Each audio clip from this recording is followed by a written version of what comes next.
Wala pa. Mga boss, ilan ang body count ng babae para matawag na babae siyang para sa lahat? It's a good question. Ganda ng question, no? For me,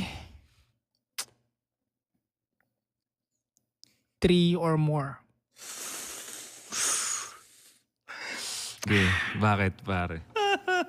3 or more. 3 or more. Para sa akin, okay na yung magkamali ka ng una, Mhm. kamali ka ng pangalawa. Mhm. Pero pag sa pangatlo, bobo ka pa rin, you're a hoe.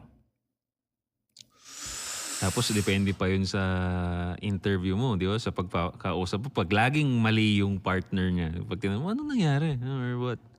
Biglang, Laging error ng laging lalaki. narcissist eh. Narcissist eh, no? Lagi hindi Ayun. tumatanggap ng pagkakamali.